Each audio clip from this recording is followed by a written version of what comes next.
And hello, Jason Lamb, if you're still in here.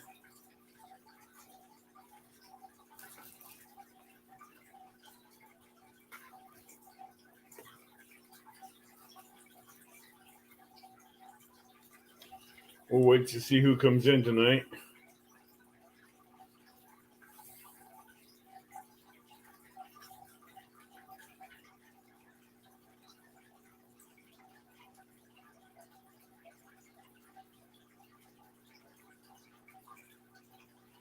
Hey, Real Gals Fishing. How you doing? Fishing with Squirrel, Mark Anthony.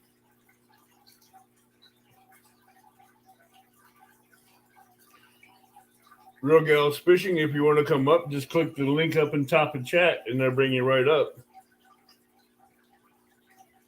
If you want to come up, just click the link up in top of chat.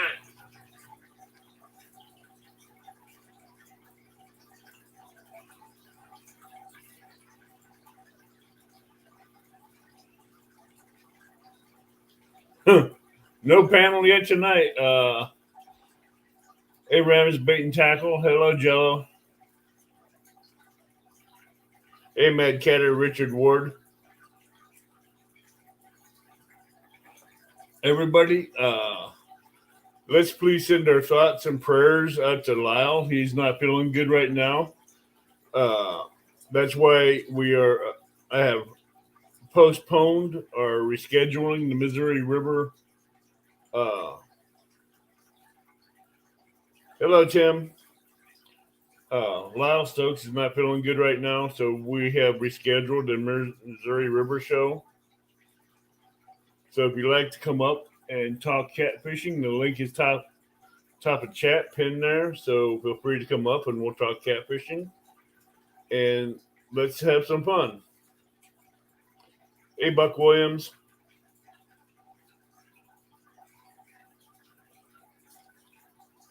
So if anybody wants to come in, the link is pinned at the top of chat.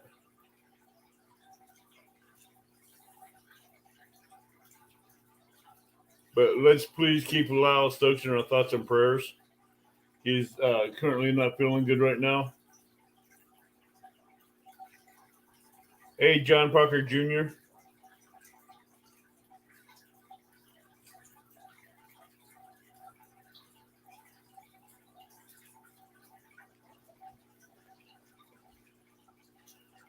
I want to find out how much those rod lights is going to cost from Epic.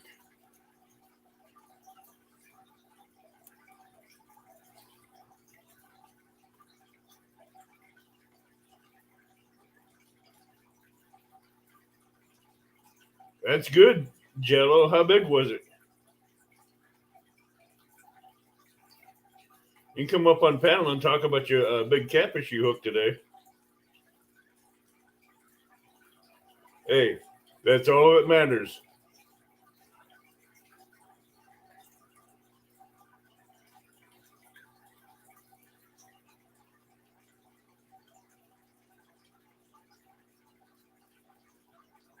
That's all that matters, Jello.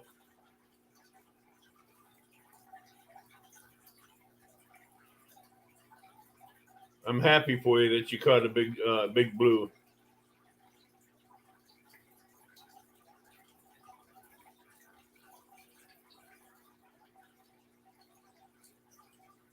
Hey, Steve Adams, Mississippi. Hi, Mike Irving.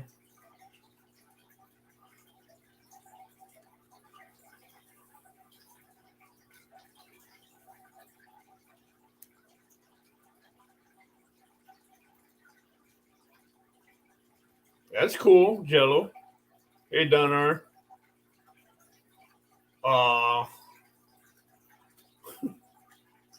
Where you out? You got to get used to it, Don, for the tournament coming up.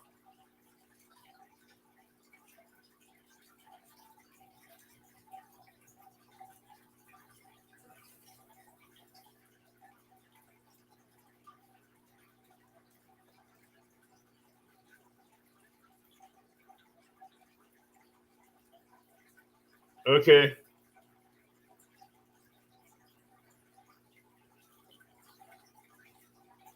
Hey, Rebecca and Jamie, how you doing? You feeling better?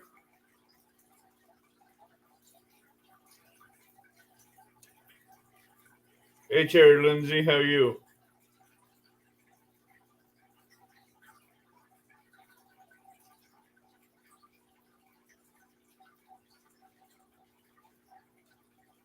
Oh, nice, Tara.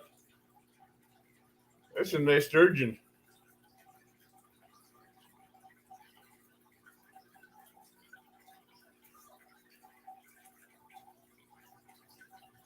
Awesome.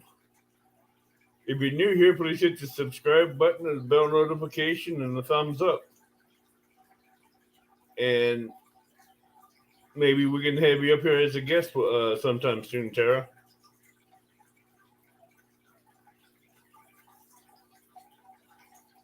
Let me know, Epic, and I'll figure a way to send you the money for him.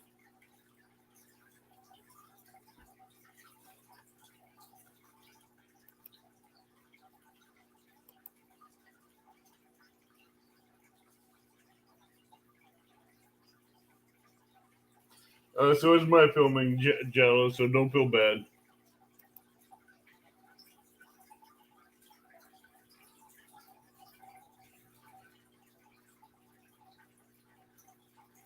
Tara Lindsay, if you're on Facebook, you can message me there and talk about having you as a guest.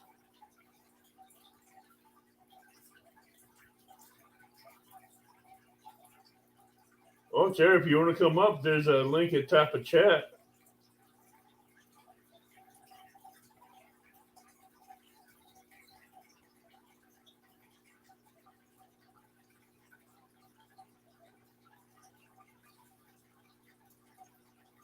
Because that's what I like doing with my channel is bringing up new channels and introducing them out in the catfish community and helping them get out there and get growing and get known.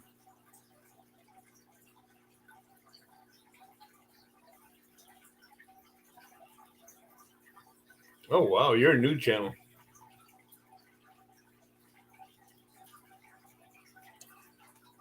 Hey Lance, how you doing?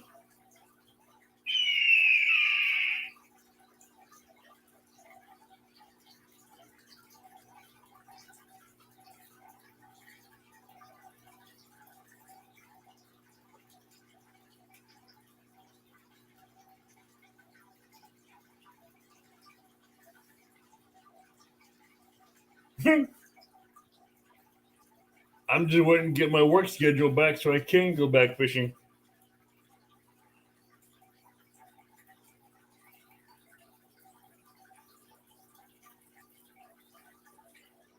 Hey Johnny Small, you be safe out there while you're driving.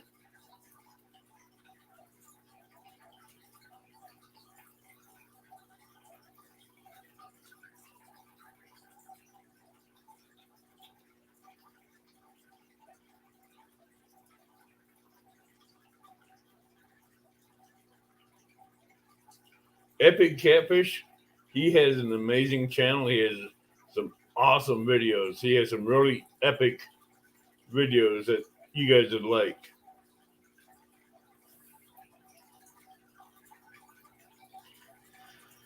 If you're not hook set to Epic, that's the channel you need to go over there and hook set to.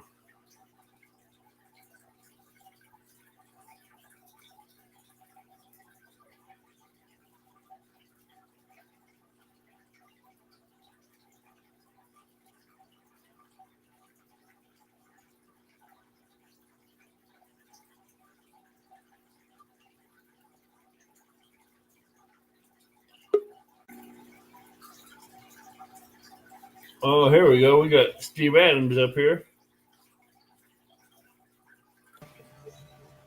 Hey, Steve Adams. Hey, oh, here we go. We got Steve Adams up here. Uh-oh. Was that you or me? Oh, Epic and I talking about Reed. That's my son. He's a ichthyologist over in Arkansas. okay. I was gonna give y'all a little information. On he does a lot of work on alligator gar. He started it in 2000. 2004, I think. Okay. He's been doing it. I know he's been doing it 13 years. But anyway, he netted the alligator gar one of his yesterday, in a favorite hole off of the Arkansas River that he's netted before. And this is the third time he's caught this fish. They netted him in 2004, and they put some kind of tag in the dorsal fin. He calls the name of it. I can't Yeah, remember. tracker tag. Yeah, but it's not a transmitter. It's just a tag. Right. And he netted it in 2004, and then he again 2012 or 14, and then he caught him again yesterday. Oh, nice. And it's been in the same hole within 50 feet of where he caught him the first time. And this That's is a cool. free flowing drainage. It's not a impoundment. It's free Right. flow. That fish can come and go as it wants. Or you go anywhere it wants. That's right. Uh, I, Epic and I have been talking. He wants to meet up with Reed and visit with him. And I've been trying to arrange it, and I don't know how I'm going to do it. So Reed goes to bed at 9 o'clock. Epic don't ever go to bed. And I don't know how I'm going to get all this tended to. But they won't. Will he come up on panel if he has a link? Well, Reed doesn't do the StreamYard stuff. I could get him set up, I guess.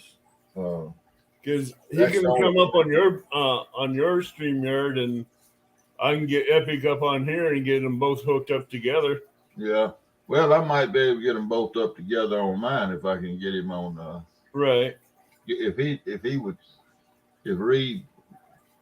do the StreamYard deal, he could come up on mine. I could get them both up. Yeah, you can get them both up on your StreamYard too. So yeah, or you could get them up on yours. But the whole thing is, I don't know whether they want to visit in public or in private. Reed suggested a Zoom meeting. That would just be them two. But anyway, I found that real interesting today that when I was talking to him about catching the same alligator gar in the same hole basically for over a period of 13 years is what he said. And I don't remember if this was 13 years, so that would be back to 11 years ago. It'd be 2011, 20 somewhere. I don't know. I can't do math backwards. yeah. I thought it was pretty interesting. They caught It is interesting that those alligator gars in some states are doing really good, but in other states are being thrown on the banks and killed for no reason. Yeah, well, Reed told me they were reintroducing alligator gar in a lot of places now. Yeah, Johnny Small Pepper, that's I don't know anything about any of the fish, actually. I don't study them like some people do, but this fish, all I had to do when he started this alligator gar research, he called me one night and said, Daddy, we found what we believe was a school of alligator gar on a side image, high dollar depth finder. We believe it's alligator gar, and it was in January when he found them. How would you get them? And he explained the situation to me. I said, well, if it's me, I stretch my net above the hole and I stretch the net below the hole, and I get over in the hole and drag a chain around on a long rope. I said, that'll get them to stir it around. Oh, yeah. So that's what they did. They drug the chain for he said like 6 minutes, 7 minutes over in the between the two nets, and the nets were 100 yards apart. Right. And there was 3 boats of scientists out there, and it took them till up in the night. And this was in the morning. This was in the morning, and it took them till up in the night to tag all the fish they caught. They caught so many alligator gar. I forgot it was like 40 something alligator gar. As soon as they dropped that chain and started dragging with that boat, said the nets just all but sunk. I want to say hi to a few people that just came in real quick. Yeah, let me shut up. Hello, Fishing and Freedom. Tara Lindsay, John Euler, Air Run, Ronnie Moore, Parker Pursuits. Where'd it go? Cars is in there. Catfishing with Cause, a channel member. Aylin, welcome to my kitchen. Hello and welcome in. Fishing with Squirrel, if I didn't say hi to you earlier. Big Jake's Catfishing, hello and welcome.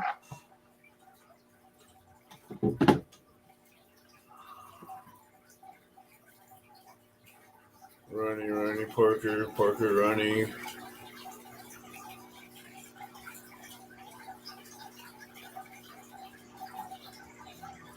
Who did I miss? Hey, hello, Jello, and welcome.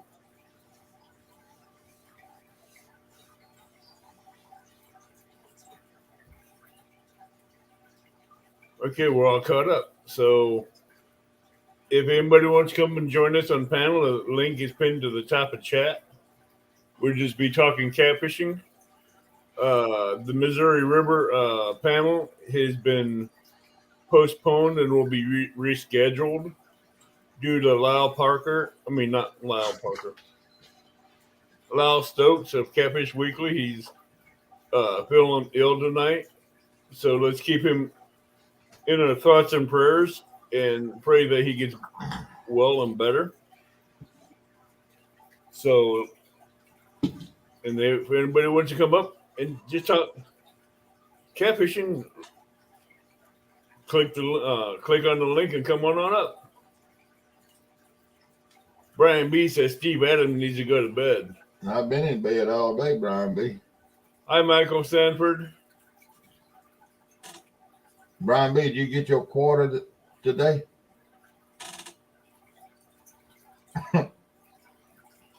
Hello, Potomac River Monsters.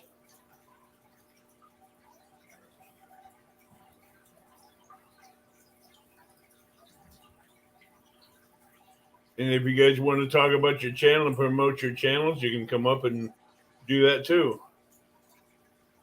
So any of you people in chat does not have, what's that new one's name in here? I gotta find it again. Brian B, I'll give you $1 bill, man. Why? He'd just go and spend it. Yeah, he's worth way more than a quarter. Kind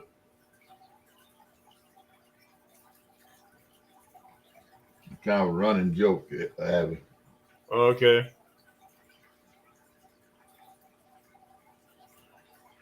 You guys don't have damn. I hate when that does that. Big You man. click on the link, their channel, and it scrolls back down.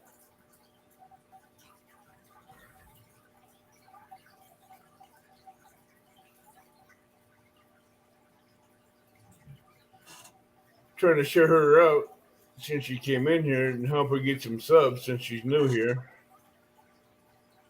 Who you talking about? I'm gonna post it in chat with a link.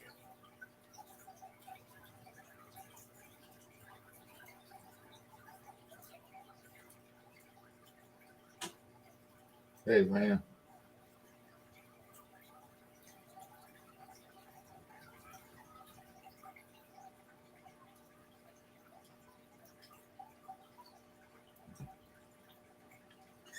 Well, another lady won a 2 versus 2 today. Uh-oh. Yep, shut the men out. She shut him Which out. live stream was this on? Oh, it was J Dog and Tara and Lee versus uh, Hooks and Hammocks and Mike Greenwell. And Tara, Wow. and Tara shut him out. I'm posting a link in here for Tara Lindsay, so if you don't have her, please go over there and hook at her. She's just starting a channel and she loves fishing. And when open water comes up, she's going to be doing more fishing. Hello, Laura the Explorer. Hey, Laura. Open panel. If you want to come up and talk catfishing, feel free to. The link's in chat. Oh, alligator gar.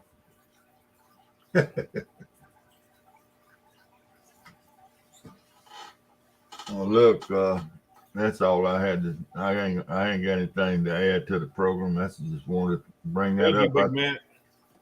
I thought some folks might find that interesting. Oh, that was very interesting. I'm glad you brought that up because that gives our waters hope that we can get them back with alligator gars that big, that big enough to eat the Asian carp. Well, down here they making a comeback. So there's a commercial fisherman down here in Greenville that he works for the Corps Engineers when they have a project out there in the Mississippi or in other places. He does the environmental impact study. He goes out and catches some fish and tells them what's there and this and that and the other. He kind of, I guess, on retainer to the Corps Engineers down at Vicksburg. And he tells me that the alligator gar making a big comeback out there, and he relates it directly to the influx of the jumping carp, big head carp. He said, because that's the only thing that's changed in the ecosystem is that invasive species. Yeah. He said he's catching a lot more alligator gar now in his nets and all than every year it increases. Yeah, but up here where the people are just throwing the alligator gar back on the shores and killing them for no reason, the Fish and Game in those states need to start finding the fishermen for doing it for wanton waste because all they're doing is just killing our chances of even getting rid of the Asian carp and big head carp. Yeah. I don't think you're gonna get rid of them, but you can maybe get the population in some kind of check, you know. Yeah, but if you let those those alligator gar get big enough, we can put them in check. Well, instead yeah, of killing them all. Plus, you got another game fish to fish for. Right, and they do put up a hell of a fight. Well, yeah, man, those things get big. Like I said, the biggest one Reed caught yesterday out of the 12 was 160 pounds. And that's not the biggest one they've caught there in that hole or in that bend in the river. Right. Hello, Ricky. Hey, Solo. And we need to really educate people on alligator gar, what they're good for. That's I agree, right. Parker. They reintroduced alligator gar in Missouri a few years ago, but what about the people that take the alligator gar and after they catch them, either throw them on the bank to kill them or put a stick in their mouth and throw them back in the water and let them swim around until they drown? Yeah. We got to educate people on that stuff when we see it. Hello, Joy Stewart. Well, they shoot them with a bow and arrow a lot too. Right, but they shoot alligator gar with bows. They shoot a lot of flatheads and channels and blues with bows for no reason.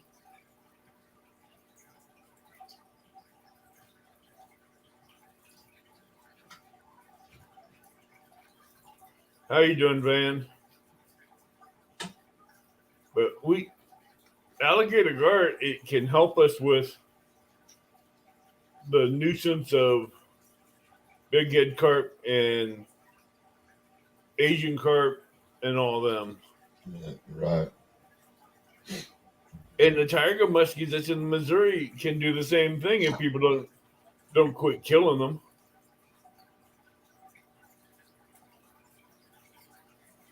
It sounds like Missouri's way ahead of the game as far as Missouri's ahead of the game with what they're doing. Just Illinois and the surrounding states, you got to quit killing the fish that Missouri's stocking. right.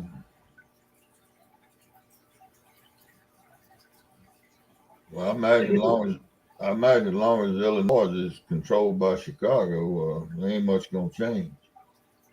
True, Parker. That's very true.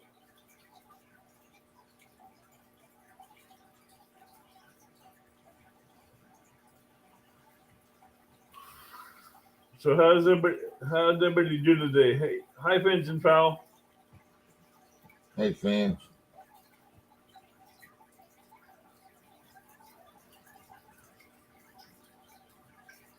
Yeah, there's flatheads that can be a good thing, Laura. They are, Laura.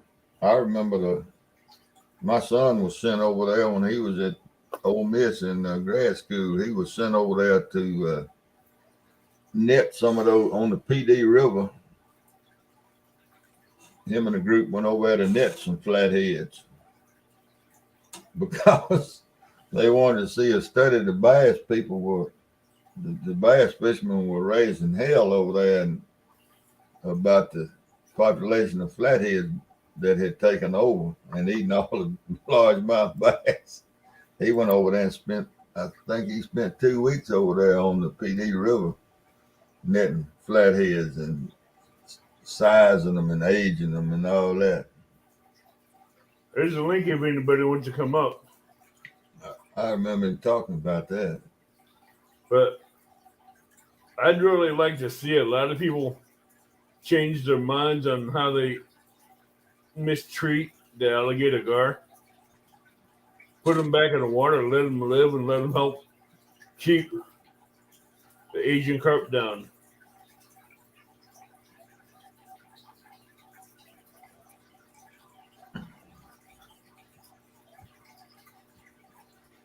Well, they should have brought them over and put them in the PD and another, is it a Black River or something over there around the PD River?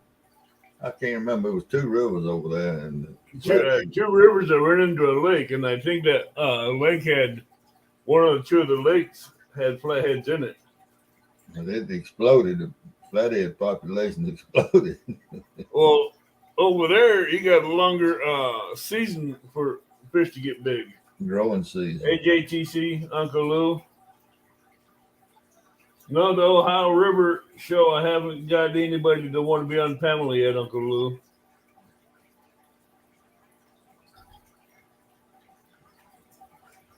Hey, Uncle Lou.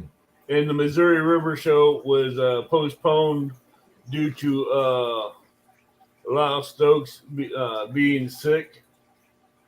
So we will be rescheduling that show.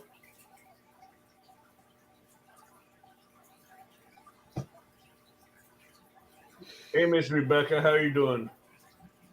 Real screamers.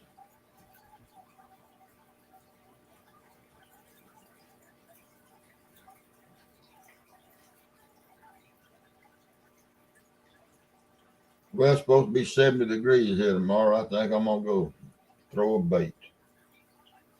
It's supposed to be around 45, 50 tomorrow. Hello, Alvin Lewis. It was 65 here and bright sunshine today, but I'm having a little hip problem, so I decided I'd give it one more day. Hey, Jamie.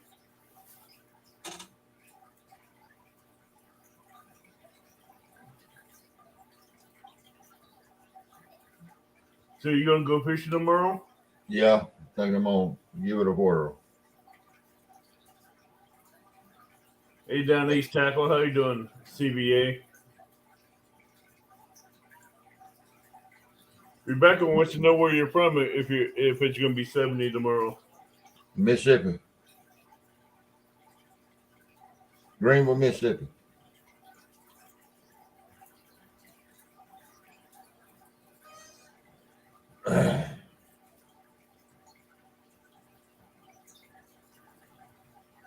So, anybody have any questions or anything?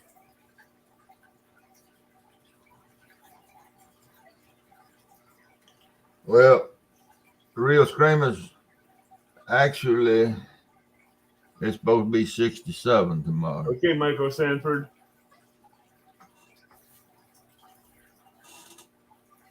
Oh, Chris, I'm out of StreamYard hours, but I might just go up live on YouTube. The chat goes away real quick on there when you live on YouTube, but I might do it on YouTube. I don't know. It'll be before 10 o'clock, I imagine. It's going to all depend on how I feel when I get over there. What are you going to be using for bait tomorrow? Skipjack. Skipjack is a popular bait. On the Mississippi, it is. Down here. I mean, the whole Mississippi is a popular bait. That's right.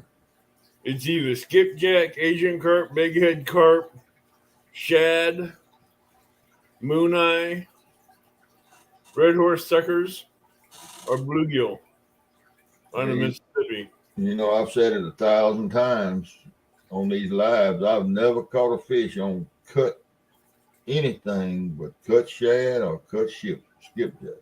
On the Mississippi, I've had better luck with live bait.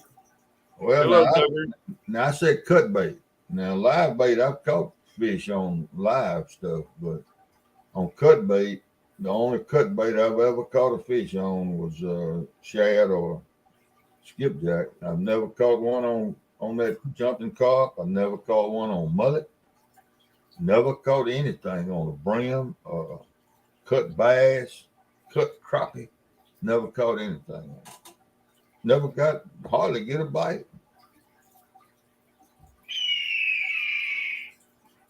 Somebody got a hawk running around. That's my notifications. I forgot to turn down the volume. Oh. Sound like a hawk squalling. It was a hawk. Oh, okay. It was a hawk.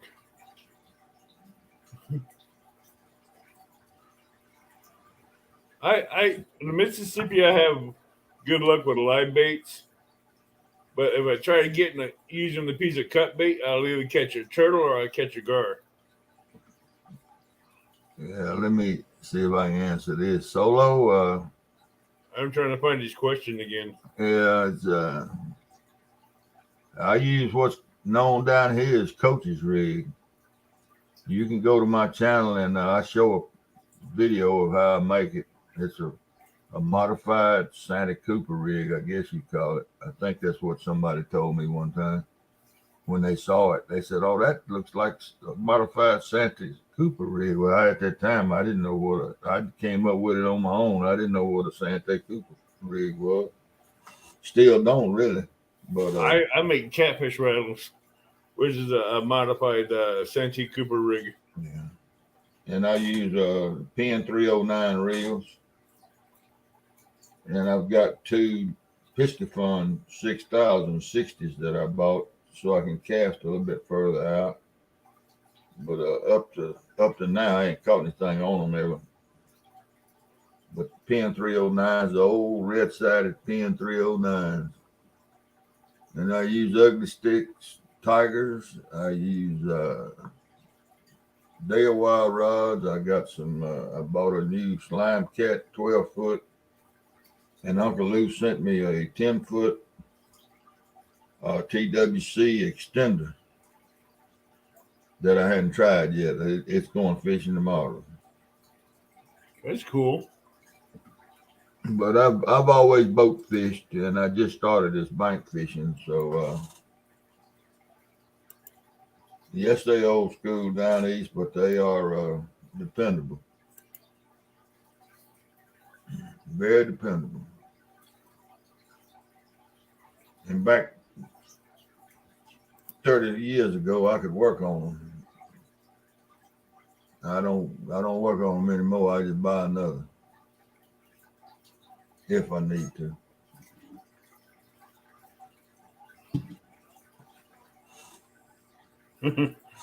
Don Argy gonna start picking on Tara now. I see it.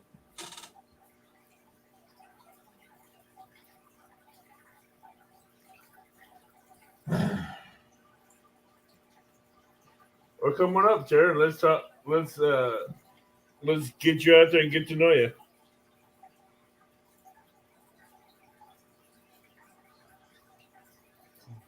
Yeah, they catch you, Joy. They catch you some big flatheads down here every year on artificial bait in these reservoirs. Every year you Oh, we got another one. Mr. Ward, how you doing, bud? Good morning, gentlemen. How's everyone doing? Hey, Richie. I'm doing good. Good. Still looking for another bait casting reel until I get this Penn rival fixed. Right. That reel. Solo, the name of that video is Better Than a Three-Way Rig. That's I the don't name feel of like the video. spending another $200. Right. But, So when's your trash bag tournament taking off there, Avid? I noticed. I think if I can get people that are interested in doing it this in February, I would start it in February, but no one's ready for it yet, so it's going to be March 1st. Okay.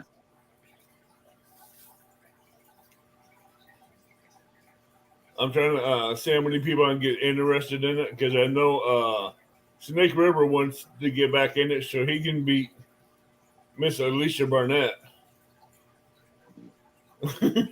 Alicia Barnett is undefeated. Right. From last year. And together, those two had picked up over, what's it, 900 pounds of trash. Excellent. Excellent. So it's a good thing. Thank you, Joy. And I want to see if we can break 1,500 pounds of trash this year. That's what I'd like to see. Right.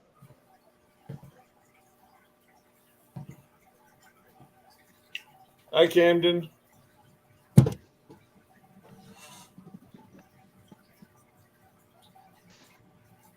So if anybody has any questions about the trash bag challenge, I can run through the challenge again because it has it's a 2-part challenge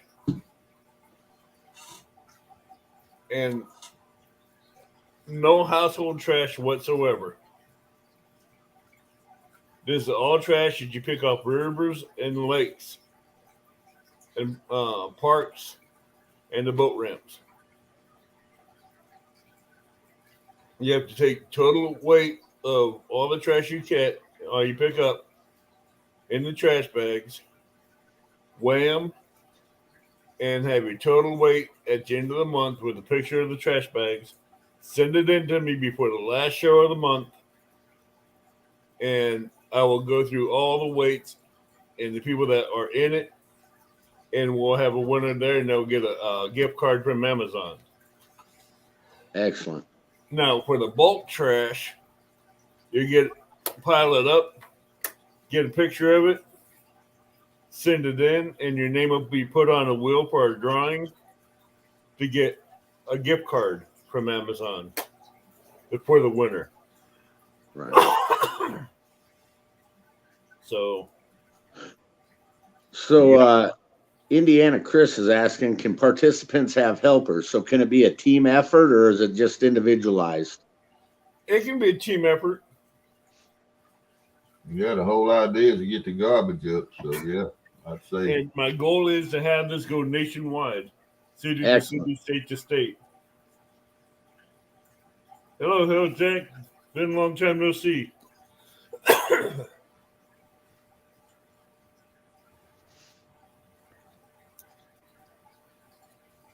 Don R. Danny wore them out again And I've today. seen a few other channels start picking this up and start talking about doing a trash bag challenge, which I'm glad they're doing it.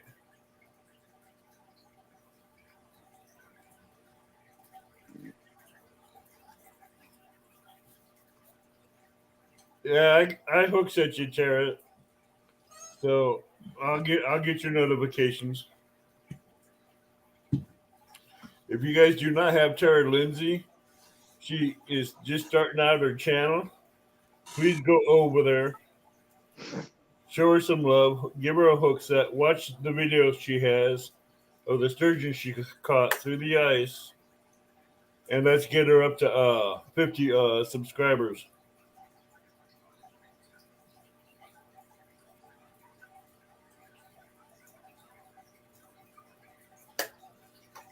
Let's help Tara Lindsay get growing up there.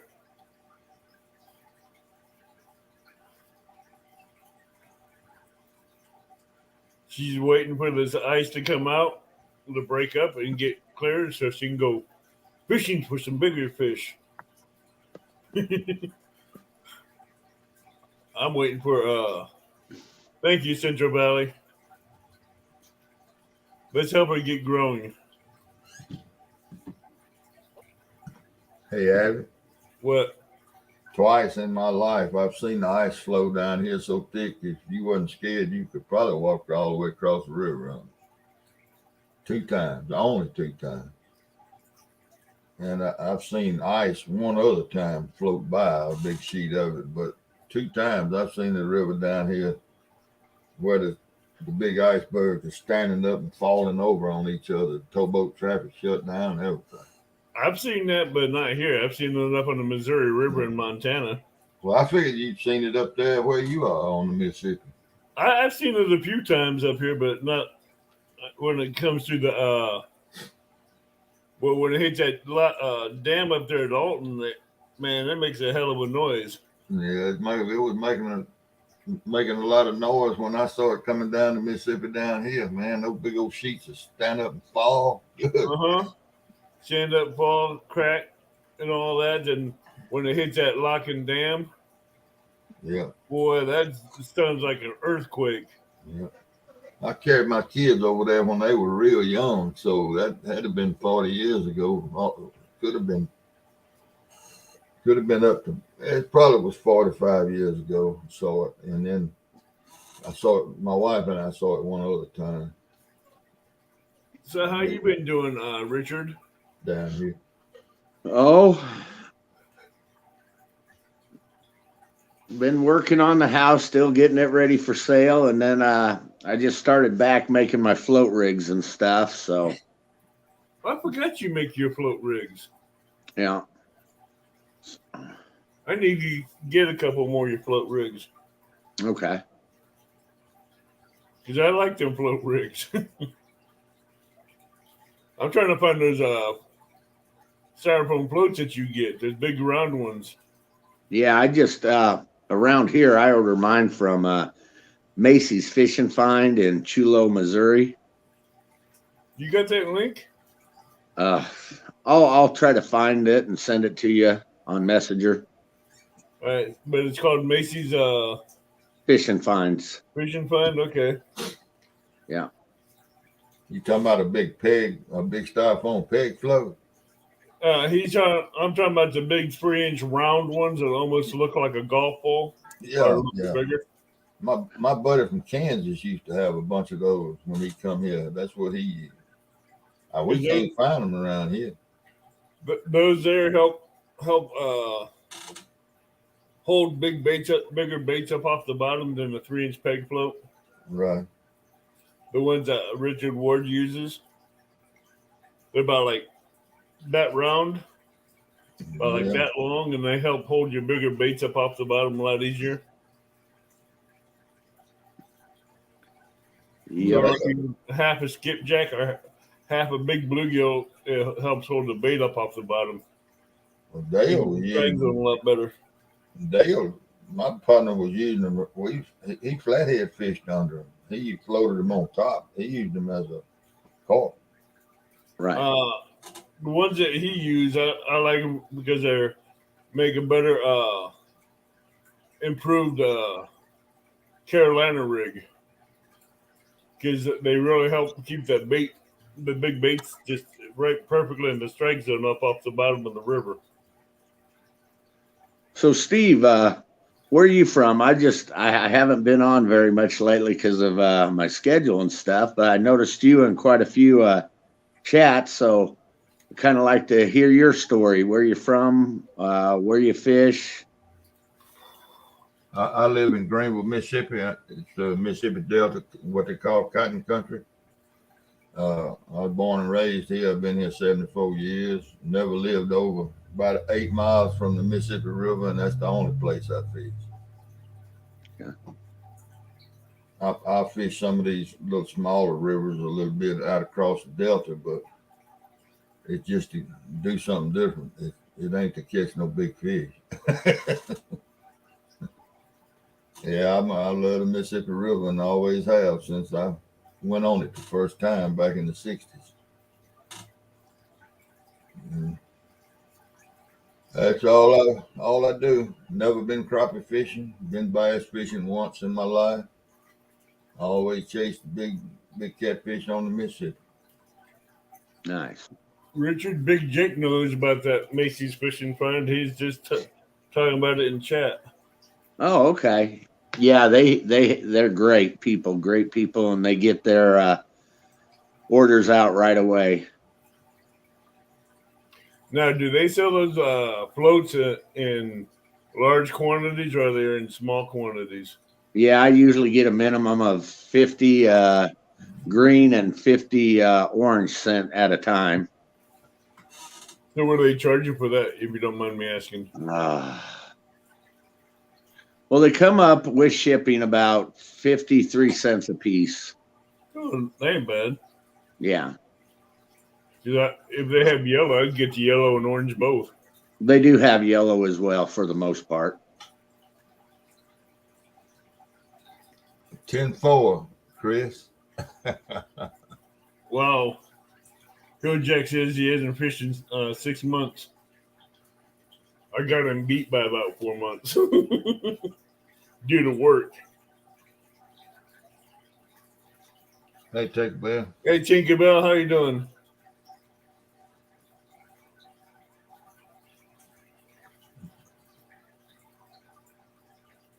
So, are you going to be going fishing anytime this year? Hopefully. That's my goal. I'm going to do a lot more fishing this year. Last year, I only got to go pretty much twice, Mendota and then your meet and greet. Yeah. And honestly, that's been it for the year. Oh, wow.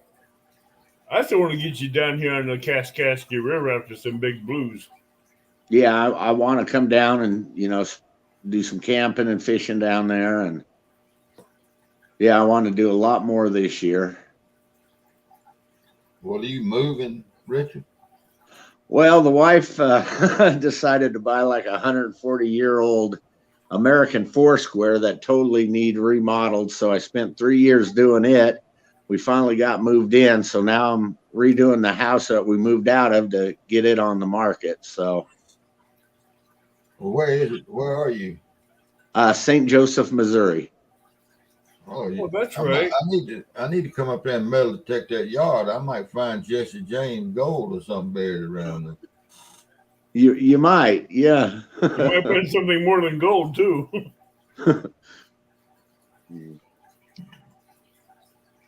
Yeah, that's my other hobby is metal detecting. Oh, nice.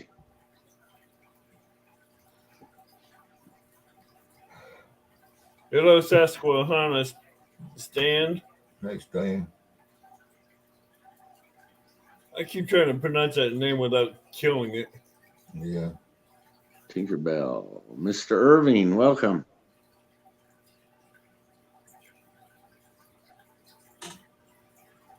Jello. I like that name, but so are you gonna go back up to Mendota this year?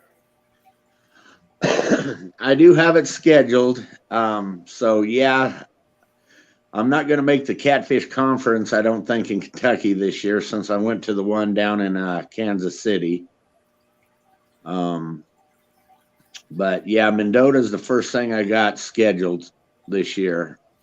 So You know, we're gonna have a meet and greet at the same lake, same campgrounds too this year. okay, But after that meet and greet, I'm gonna be doing. I'm just gonna go camping out for a few days or maybe a week back down to Kaskaskia River. After that, okay, and just do some blue cat fishing and some flathead fishing. So anytime you come down, just let me know and I'll set up some time. yeah. Let me know when you're going to do that week on the river, and then yeah, I'd probably come down for a overnight or something for that. All right. Because that river is, I mean, that river is known for some monsters. Yeah. I love that river because there's a few people that fish it down the middle of Locking Dam, but like Epic says, he's on the boat and he sees more people fishing it when he goes farther north. But for the area I fish it, I don't see many people that fish it there. Right.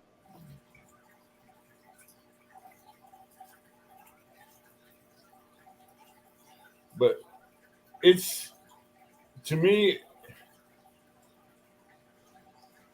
that's a hatchery that is, you have to learn how to fish it. Because they don't have a lot of driftwood in there or trees in the river too much to where you can find that brush pile unless you know what you're looking for on the river. Right. And it can be a good river. Right.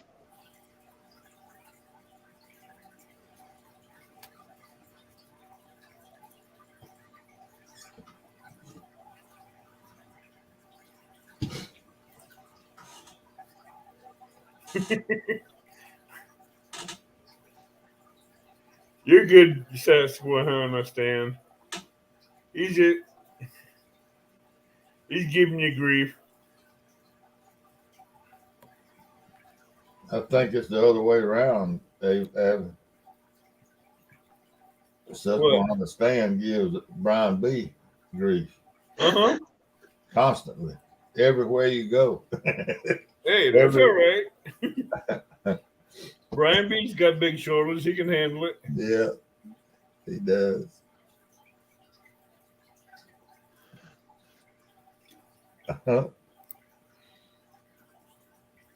I'm glad Susquehanna Stan gets after him because it gets Brian B off my back for a while. Hill Jack, you'll never see me with a boat. You'll never see me on a boat. As far as me getting in a boat, no. I've seen a lot of boat accidents lately, and I've been hearing a lot of boat accidents happening. And no. Zero. Zilch.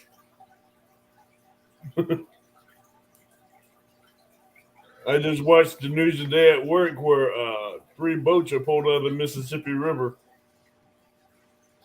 and 2 body bags. So that ain't happening. What, a duck hunt?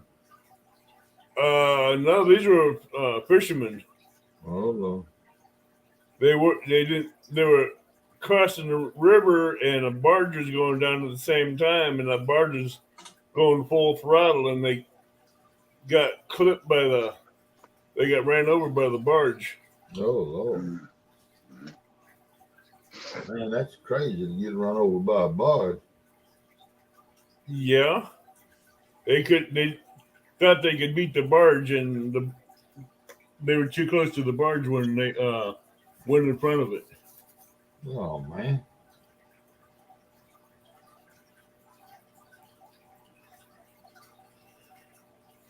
Mm, that's poor judgment.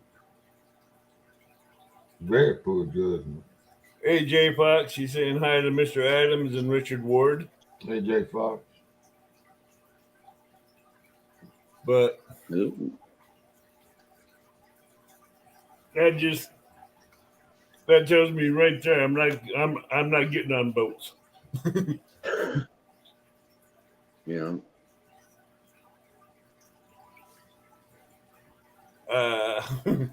I'm staying on the bank and fishing because I know I can catch giants from the bank. Yeah. I got the rod to reach out there. Richard can verify that. Well, when you're in a boat, you're thrown towards the bank anyhow, and when you're on the bank, you're thrown out in the middle of the river. So, Hey, when I'm on the bank, I target the boats. I target right where the boats are because when they're going slow out there and they have the rods out, they're going over a honey hole. And with my rods, as soon as I get their boats and lines out of the way, I can target that hole. right. Or I can target that hole before they get over it. And when the lines get hooked into mine, I can just pull real hard and freak them out on the boat. So, Steve, what's your favorite time of the year to fish, and what baits do you prefer and stuff? Well, I basically just use skipjack. That's freshwater herring. Well, when I boat fished, I used to love to fish in the wintertime. But this bank fishing, I think fall and summer and spring it's going to be better. I just started this bank fishing here this past year. I'd always boat fish, man. I don't trust myself. I don't trust my wobbly legs out there in a boat anymore. Yeah. In the Mississippi, and so I started this bank fishing, and it's fun. I met lots of nice folks, and but skipjack in spring, summer, and fall. I don't do the cold real good anymore, and but wintertime used to be my favorite time to fish. Those bluebird sky wintertime days when the temperature got up in the 40s. I used to love it, man. And Yeah. I've done that once or twice, Central Valley. Not intentionally. I came up with a bass rod that way. A woman was trolling for walleye down below Carlisle Dam, and she casted it out and laid it on the deck of her boat. She crossed my catfish line that was out there, and I yanked it real hard. And next thing I heard a splash, reeled it in. I had the lure, and I had the line, and I had a rod and reel. And the guy was cussing out his wife for laying the rod on the boat, saying that they'll never find the rod again. I'm like, yeah, you'll find the rod again. It's right here if you want it. I give it back to him. yeah. They go, how did I end up with this? Is she had it set for a certain depth, and she hooked my line. Yeah.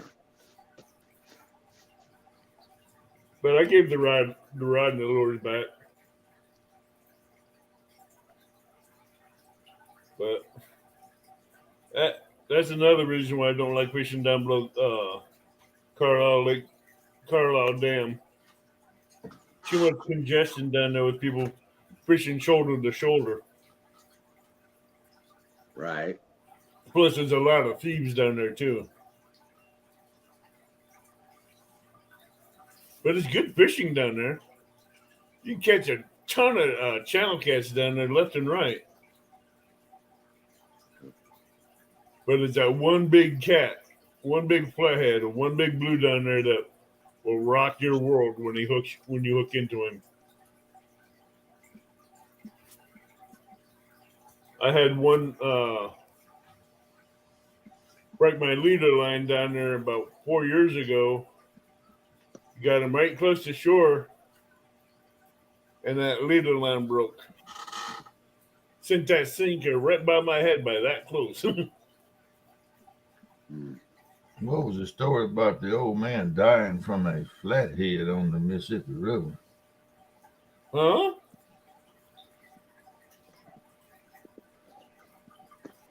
Dying from a flathead. He's asking you about that. I'm not sure I know what he's talking about. Old man dying from a flathead? I have to look that up. Google that. Big Jacob, it's something I said. I must have been asleep, dreaming or something, because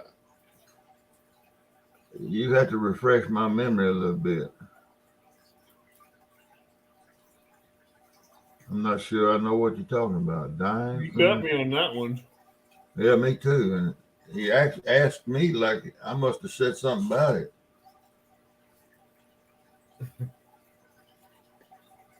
That I don't know. Dying from a flathead. Give me a few hints. That's a brainstorm right there. Like, what the hell? Oh, he's on Santee Cooper Lake, Marion, is where Hilljack is from. Hi, Sandy Toes. How you doing? Hello, Sandy Toes. But I will be doing a trash bag challenge every month next year. I have a full Channel Cat tournament April 9th and 10th in April going on. And the winners of both days will go on a head-to-head tournament the following Saturday for 5 hours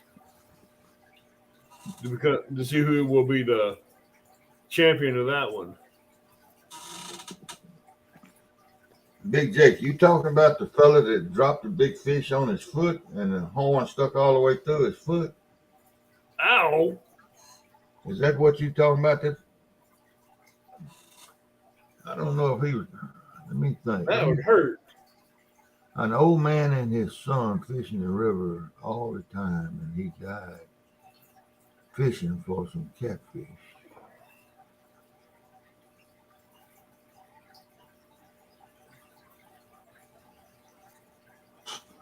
I don't know.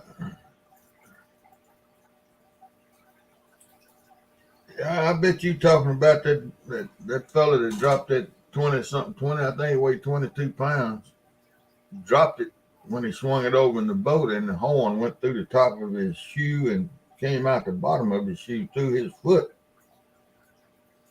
But according to Big Jake, he said it was during one of your live streams, Steve. Yeah, that's what I was answering. He's not sure.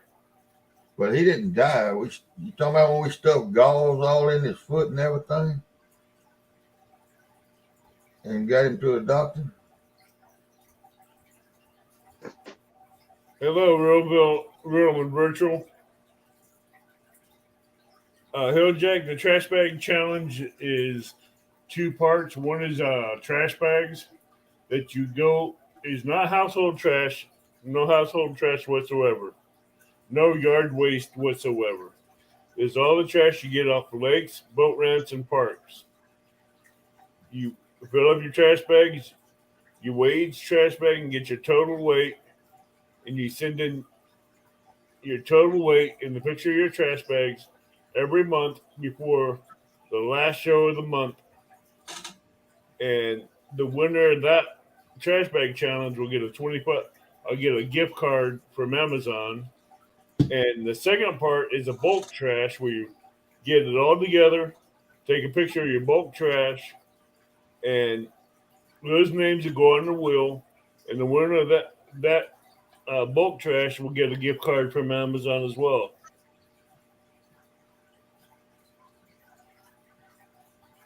Yeah, he said that might be it, Steve. Yeah, because I don't, I'm not sure I know anybody that died out there fishing. Oh, I know who you're talking about. You talking about the old? Oh, I know who you're talking about now. You talking about the old man that got pulled out off the riverbank? Got pulled out in the river, and him and his son both have died since. Yeah, I know what you're talking about now.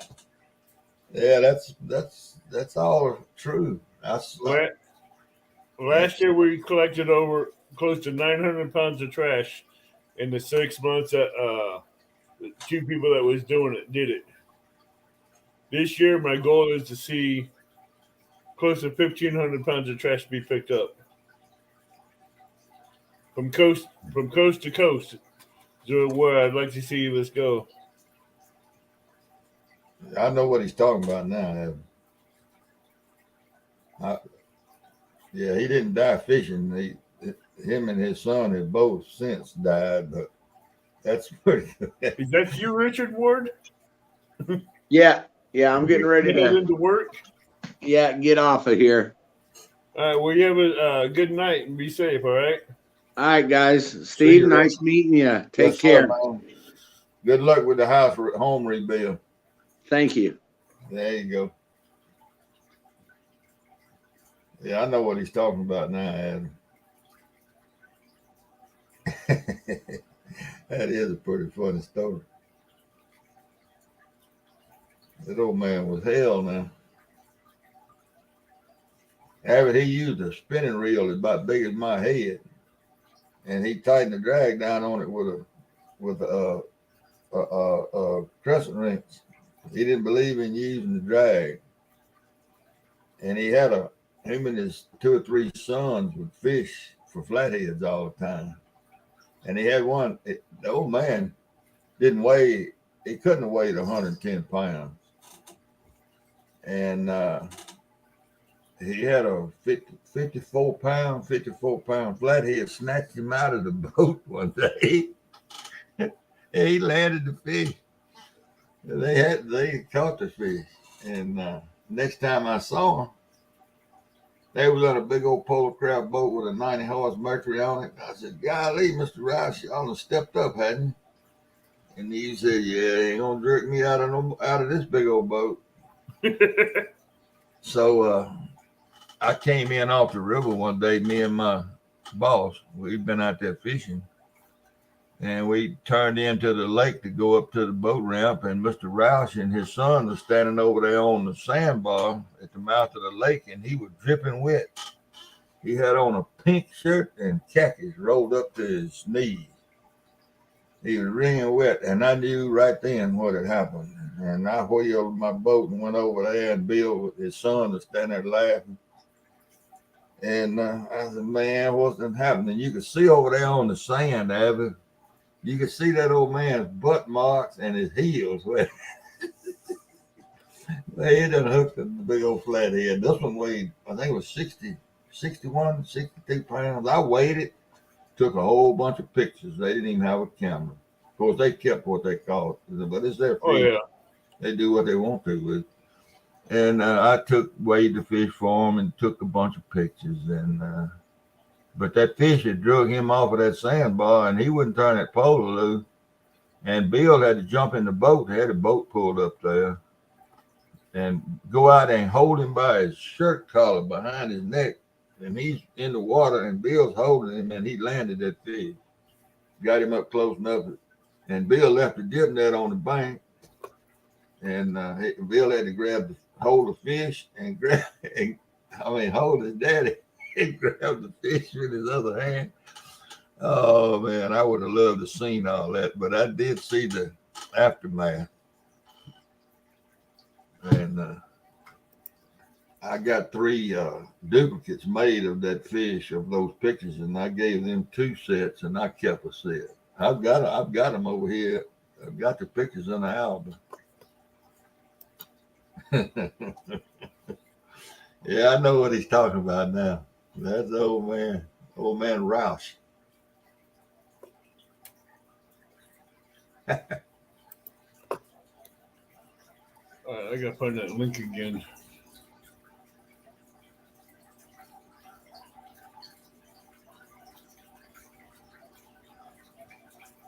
My link ain't working.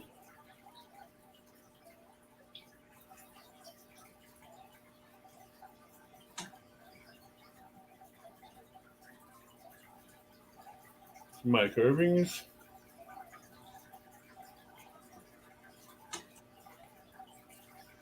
That was a sad story. That was a sad story. Yeah. Mr. Rouse lived until his first great grandchild was born. Excuse me, and he died the next day. And it was Bill's first grandson, and he died a day after his daddy. And so, kind of a sad ending.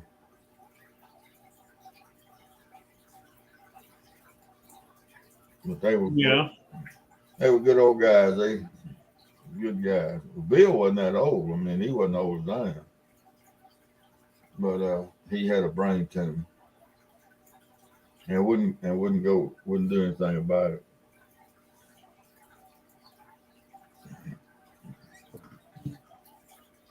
Wow. Tara Lindsay caught 3 sturgeon through the ice back to back. Right. Hello, Arshad.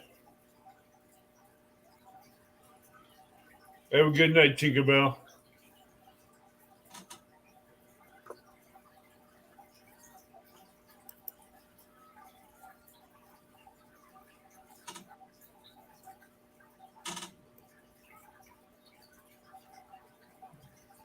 Yeah, I miss my buddies. They fish from the bank most of the time, but they use the boat to get to places, and they get out on the bank. Hello, Homestead Reclaim. That was always kind of strange to me. So if anybody wants to come in, there's a link pinned up at the top of chat, and we can talk catfishing or help promote your channels if you guys want.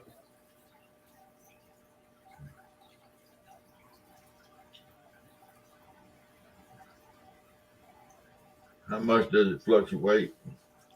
Yeah, down where you're at, Steve. Let's say it just went from 17 feet on the Greenville gauge to almost 40 feet on the Greenville gauge.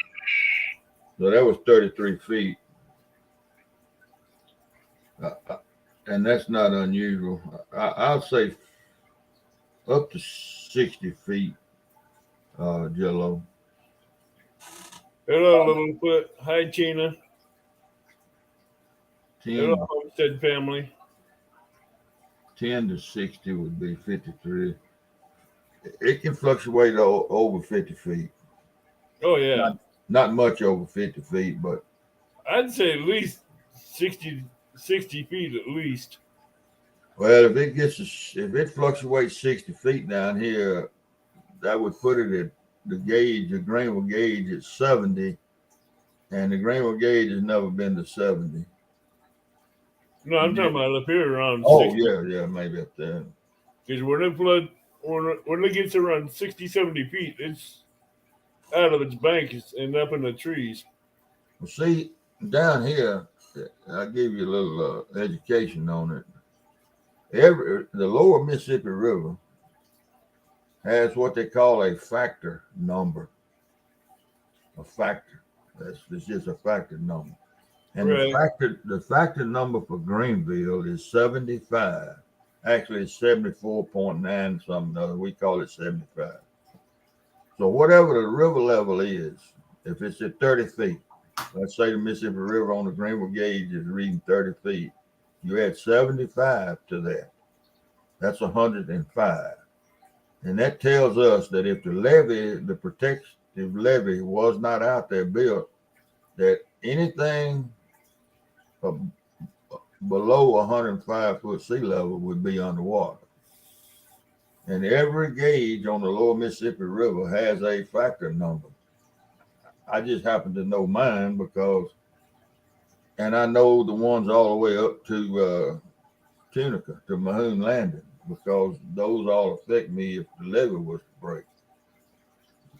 and to put it in reference, my home, the foundation of my house is at 119 feet above sea level. Yeah. But So, how fast does your river current get down there? I imagine the average, they claim the average is like 6.5, 7 miles an hour. So it's anywhere from 5 to 10, I guess, 5 to 9. Yeah, it's fast.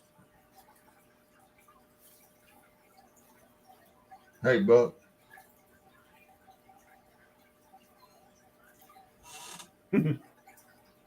Man, hey, Tina. I don't know, Chris. I've always tried to use it, fish before storms, and 2 days, 3 days, one day, and in the storm. And sometimes it seems like the fish turn on, and sometimes it doesn't. You know, I've always loved fishing in front of a storm front that's coming. And Fishing in front of the storm and fishing during the rain are the two best times to go fishing. well, I've had good luck, and then I've been skunked. So, you know, I don't know. Maybe it's where I was fishing. Who knows? No, I just had more luck on the good side of fishing in front of the storm and fishing into the storm instead of fishing in the middle of the storm and towards the end of it. Yeah.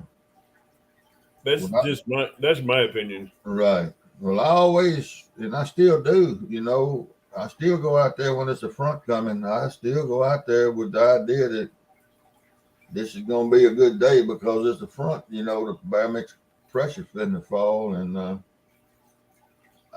I still have that belief, but some days it hadn't worked. Some days. 'Cause I guess maybe it worked more times than it didn't, huh? right. Because I can catch, I can normally catch cats on when the barometric falls and when it rises. Well, I you don't know, know why, but that just seems like how it best works out. yeah. I used to think that I caught more fish when the river was rising. The water No, level I'm was. saying the barometric pressure. Oh, I know. But I'm just saying, I used to think that I had better luck when the river was rising than I did when it was stationary or dropping. And if you could catch a river rising and a storm coming in, it seemed like that was the perfect storm. Oh yeah, Uh, it's a perfect storm, all right. yeah, It may not be good for you, that's but it'd right. be good for the fish. There you go. So I don't know. But I never put now I've got it all written down in books. Uh, that's let's see, that's 40 something years worth of everyday fishing right there in those Chris, it books. may not affect the flowing waters, but it may affect the bite of the fish.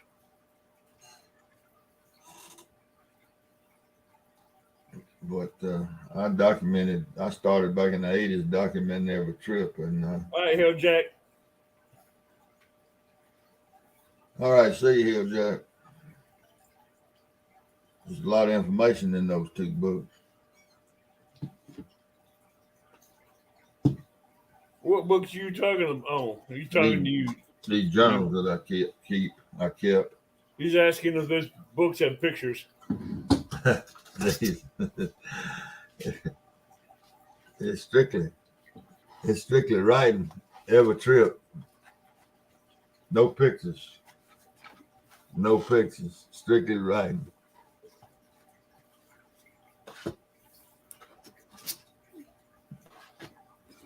It's just a journal of all my trips, Stan, when I used to boat fish.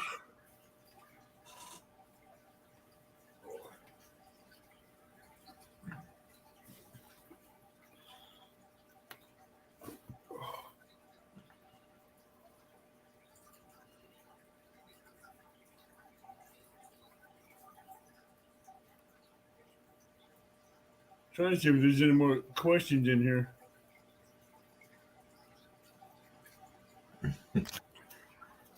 Polaroid. Yeah. Oh, you had a Polaroid. I've got some fishing journal. I've got some fishing albums. Yeah, I have stickers, Tina. I got tons If of you're on pictures of Messenger, fish. message me and I'll get with you on them.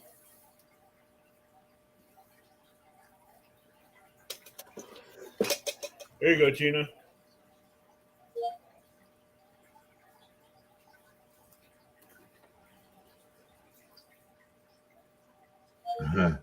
Believe it or not, Jello, 2 people have taken those journals and copied them.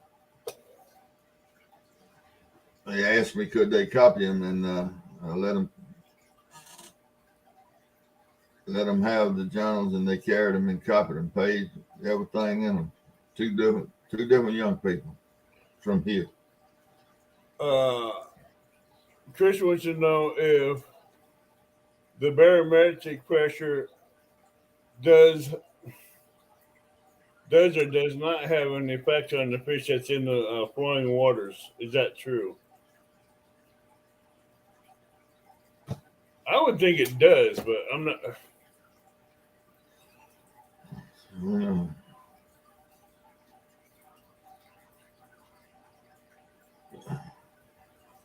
We know that in front of a storm that the barometric pressure begins to drop some. Right. We know that, and we know after the storm the barometric pressure begins to rise back to its normal wherever you are level. And the theory is that when the barometric pressure drops, that the fish go into a semi-feeding frenzy. That's a well common believed theory, I guess you call it. And sometimes it's true. I mean, I know sometimes that's true.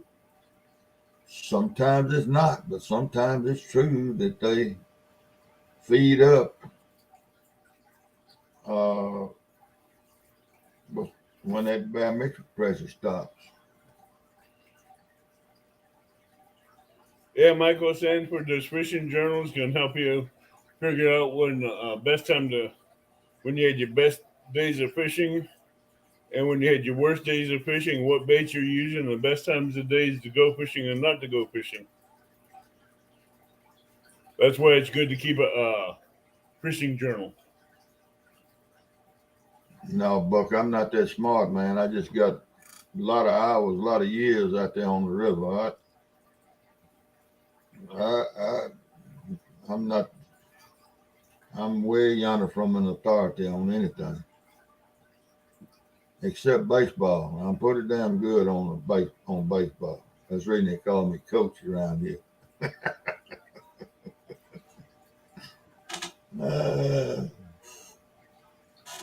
Fish wind from the east, fish bite the least. I keep hearing that. I do not fish when the wind's out of the east, southeast, or northeast. I keep everything put up. I don't believe that wind direction, Chris. I do.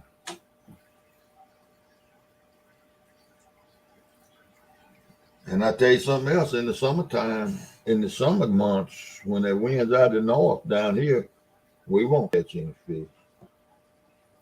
Oh yeah, we got plenty of them, Stan. Plenty of gators.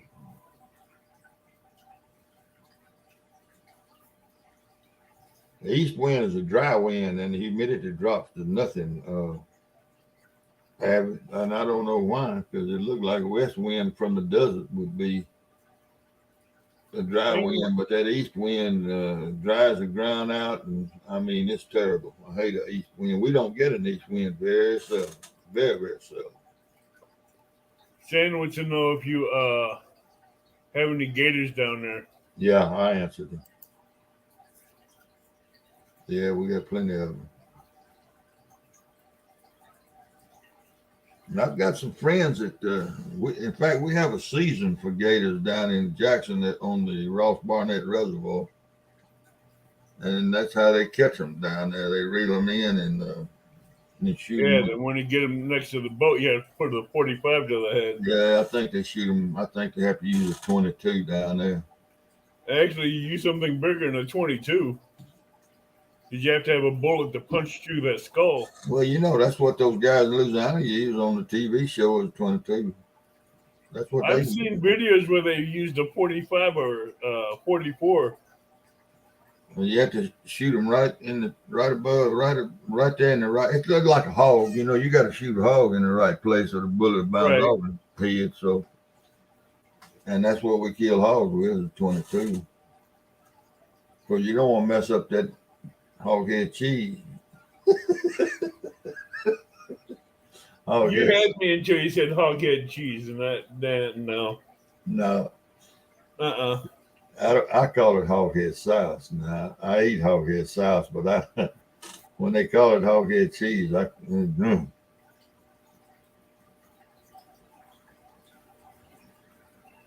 sounds nasty, don't it? Hey, Morello. I got to message you, Morello. I have a question for you about batteries.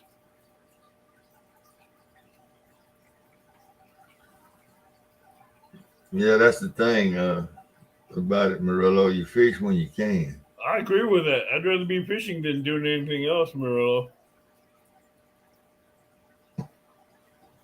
But I tell you, that's a fact now. All those years that I spent out there, I never fished when an east wind. I never. I just terrible. East wind here is bad. I agree with you, Chris. I agree with you, Chris. Head cheese does not sound good. I wouldn't even use it for bait. Someone give me head cheese, I'd dig a hole on the ground and bury it and use it for fertilizer. Hey, Abbott, let me tell you a story right quick. It's a short story. When I was about 13, a bunch of us, I lived out in the country. And so a bunch of the town kids, that Friday at school, everybody chipped in a quarter. And it was 6 of us. All right. I went home on the school bus and we met up about halfway. They had to ride about 2.5, 3 miles, and I had to ride about 2.5 on a bicycle and camped out. Well, the boy that we gave the money to buy the vein of sausage and stuff, crackers, when he showed up, when they all got there and we was sitting around and had the firewood and was going to camp, a bunch of young teenage kids, we broke out that sack of vein of sausage and hid them mistakenly bought pork brains. He had like 12 cans of pork brains. Look, man, there wasn't no way I could eat pork brains. Lord have mercy. You talking about one of the boys had eaten pork brains before. But you talking about 5 hungry young fellas the next morning. You talking about starving. Man, I got up to put my stuff on the back of that bicycle and I pedaled home as fast as I could to get me a biscuit and a piece of bacon. Man. Pork brains. That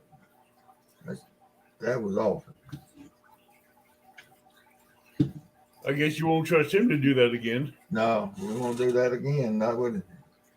And we did that several more times, but we put the money in somebody else's hands. We wouldn't let Pat get the Viennas. Oh yeah, I guarantee you.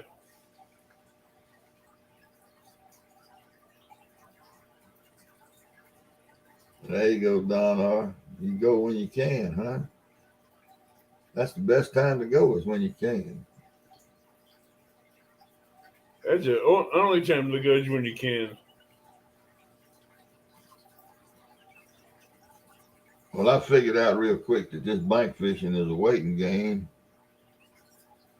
all you can do is try to find the best spot available to you and be willing to sit there and have good bait, have good presentation. Out of boat, I never used over 2 rods. Most of the time, just one. But it seems like from the bank, you need to put out a few more rods to cover a little bit different water with each rod. Way out, up close. I know for flathead fishing, you need to do that. Yeah. But it's a lot of sitting and waiting bank fishing, especially when the bite is weak to zero.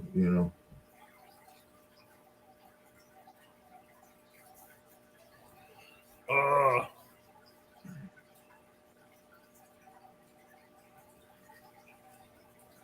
yeah, Marilla only fishes in days that end with Y. I like that one. Murillo don't have a lot of time to fish because he has to represent so many of the Potomac River boys in all that different Well, lawsuits they he's have. an agent for so many channels, but Yeah, he's not an agent here, so. yeah. Those guys always got something going on against somebody else somewhere. Uh-huh. So he has a full-time job being their agent. But I'm trying to find him so you can send him a message, and I'm having a hard time doing that. We'll put it in private chat up there at the top. I can't get in the chat room here. I don't think. I mean, I know it can.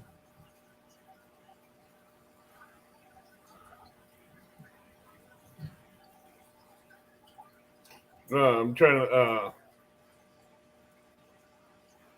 There you go. I found him.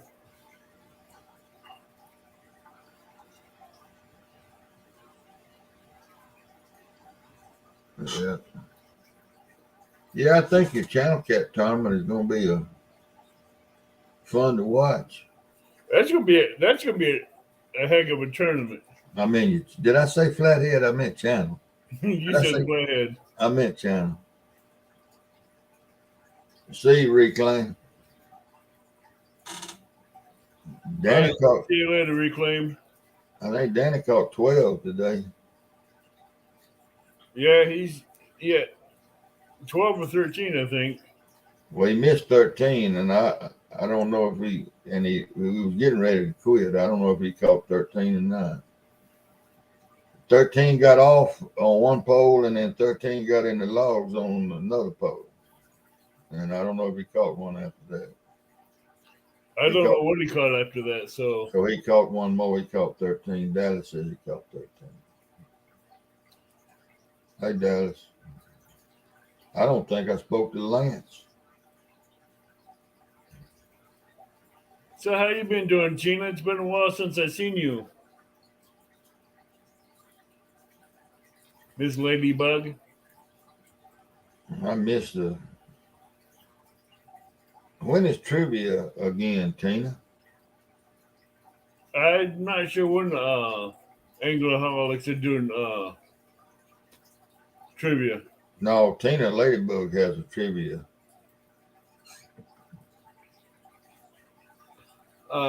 Chris, I would go with a 7/0 circle hook this time of year because you can catch both small cats and big cats with it.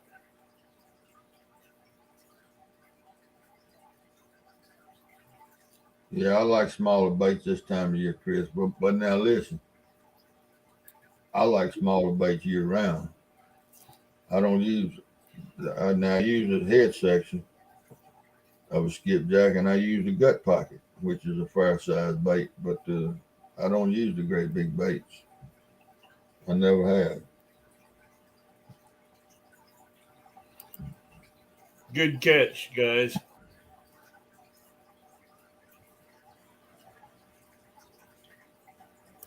I think the gut section. Now I've caught more big fish on the heads, but I've also lost more big fish on the heads. I've caught a lot of big fish on heads, the bellies, and the body section. Yeah, but I have lost a lot of good fish on the heads on skipjacks. The hooks sometimes just hooks you don't get a good hook up into that old hard bone or behind that hard bone because of that head, I think. Yeah, But I've lost a lot of big fish just off the belly section. well, I put the belly section on with a rubber band to hold it on that good. I even had them on with a rubber band. And I still lost big fish off them. Well, I've done good using a rubber band. I tell you what, a belly section on a 7-ounce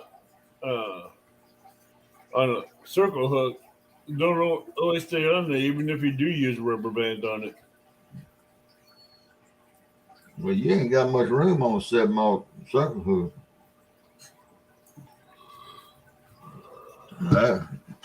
I see in my future going back to the KOs. I like KOs a lot better. Yeah, that's all I used up until August. Jello. 9 and 10 How ounce. much did that blue weigh on your YouTube pic in the boat? What's that now? 75. He weighed 75 with his tail still on the floor of the boat. Couldn't pick him up. I've tried tail hooks. I don't like them, but I like the circle hooks better.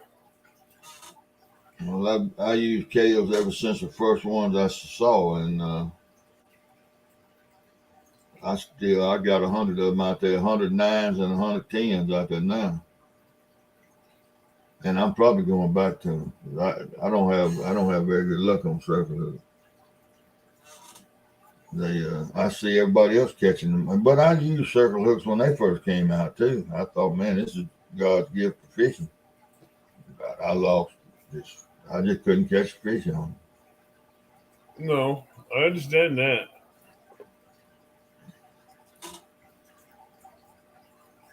But I'm probably going to end up. Yeah, he does stand, but he probably weighed 80 pounds because we couldn't clear his feet, but he wasn't that's as big as he was. He wasn't no bigger because my scales I had I calibrated them to barbells, and I calibrated them with an 85-pound barbell. That was the biggest barbell I used, but I used a 5-pound, I used a 25-pound, a 45-pound, and an 85-pound barbell, and they weigh dead on.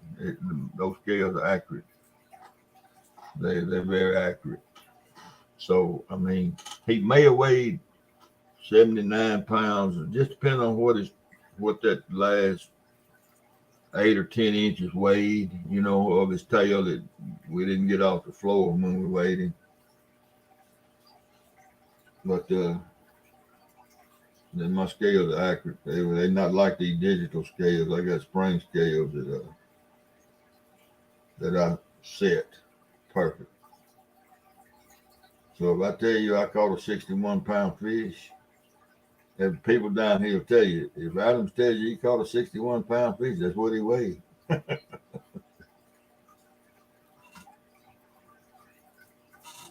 But they're not digital, and so on YouTube they like to see the numbers flash, and I don't know if the thing's accurate or not. I guess everybody uses them, so it is what it is.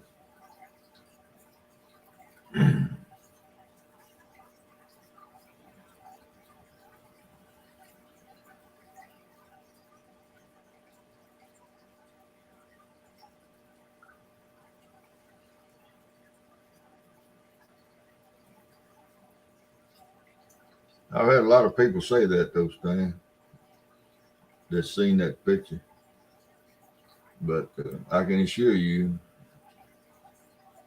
you heard the story. I can assure you that he wasn't no bigger than 80.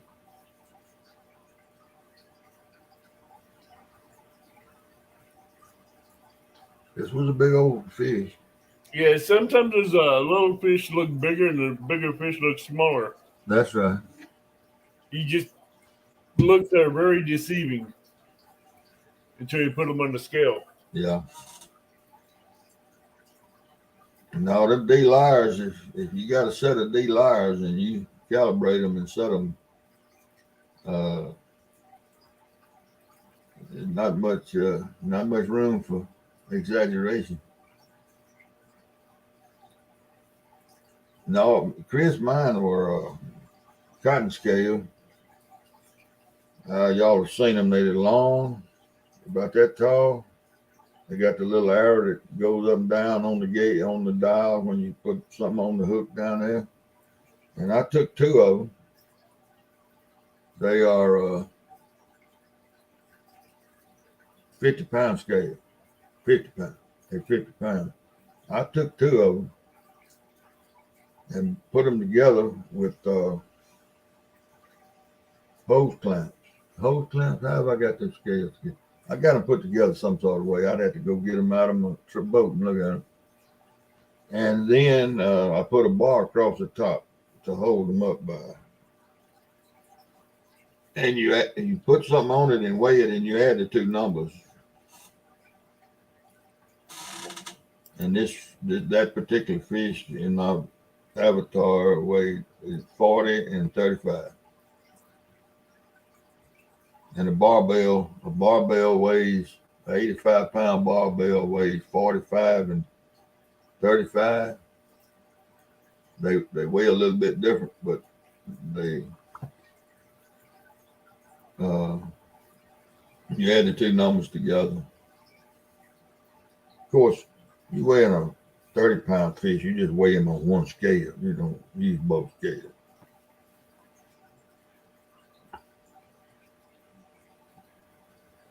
Howdy, Kenneth Powell.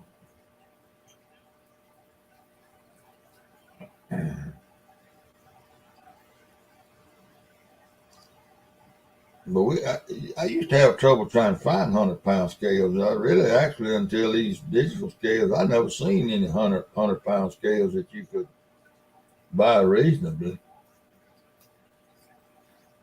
But we have to have at least 100-pound scales down here on the Mississippi, because you catch over 50-pound fish pretty regularly when you're on a boat.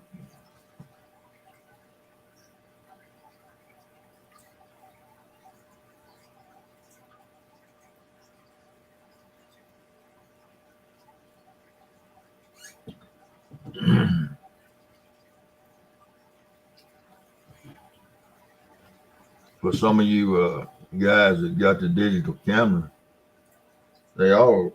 I guess they still all of them got timers on them. Do they still have timers on the telephone cameras? I don't know. Some of them do. Yeah, I used to have the two I had before this had timers on it, and I took a block of wood, a 2x4, Hello, Woman's Outdoors.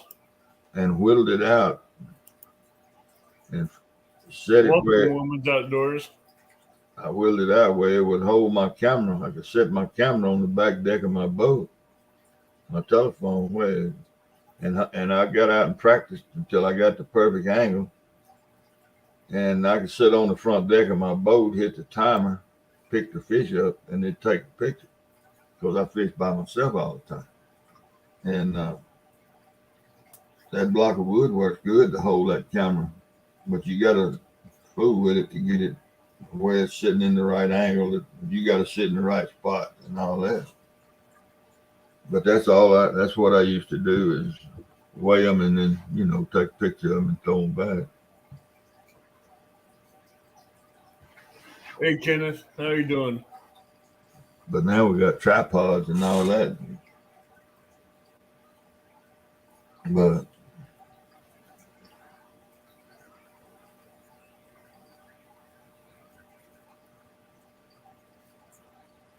so yeah, I know it's that.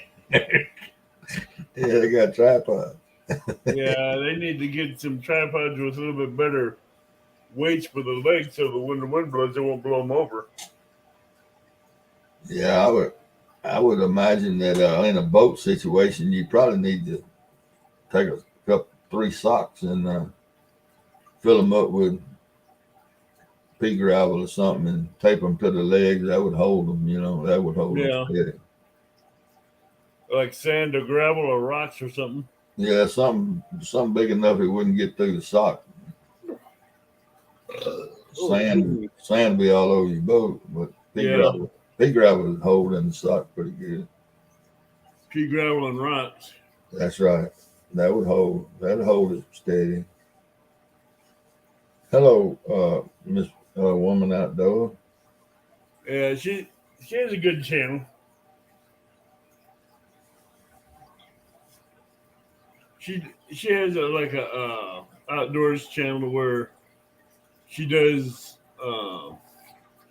hot tent reviews and stuff like that. Yeah, So yeah. I watch a lot of that stuff. you like her channel? She's good.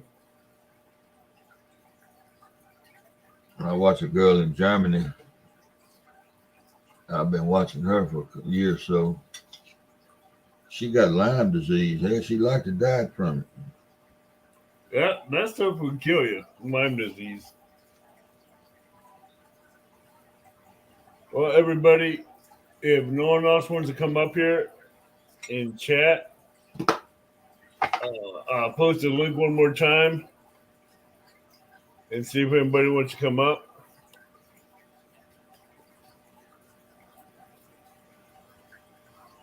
You ready to go? Is that what you getting ready to do?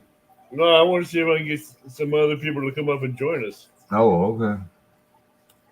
You tired of my company, man? No, No?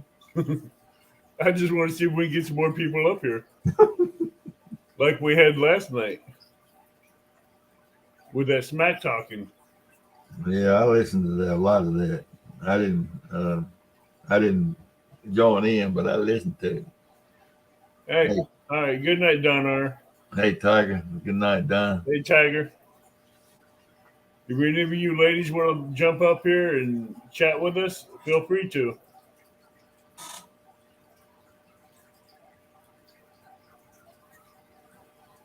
And Kenneth will get up here.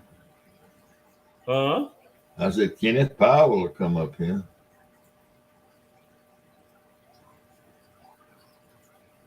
I haven't even ate anything all day because I got off work and I got home in time to get this running. There you go. Kenneth got to be one of my buddies, man. He's a good Kenneth guy. has become Hog Legs buddy. That's right. Well, dadgum, average, you can have more than one partner, can't you? Huh? You can have more than one buddy, can't you? Oh, yeah.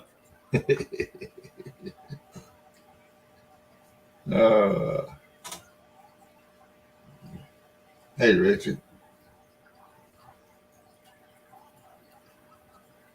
With some people on YouTube, I don't know where I stand anymore. Hey, Richard Summers, how you doing? There's a lot of them, isn't it? You know, a year ago, if somebody told me I'd be live streaming on YouTube, I'd tell them, man, you got to be crazy. Heck, I told a guy 4 years ago when he told me I'd be on YouTube and doing a live show, I told him he's full of shit. Yeah, I know it. I never dreamed I'd do it. I didn't think I'd do it. But a lot of people talked me into doing it. Now Yeah. I'm here doing it.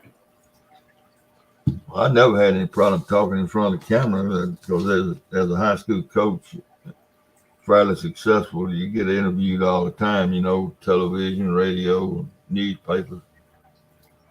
And I never bothered me talking in front of the camera. And sometimes I've never had a problem talking to people, but it made me nervous when I started doing YouTube. yeah. All right, Kenneth. Well, I'm going to be getting off here in a minute so I can go get something to eat. All right. Well, I'm gonna let you go here. I'm gonna get on out of your way in case somebody else wants up here. All right. I'll talk to you later. Thank you, man. All right. I might come back. I might come back live later. Okay. Bye. Bye, All right. everybody. But I'm going to go get something to eat and relax a little bit. And I'll probably be back live later on. If not,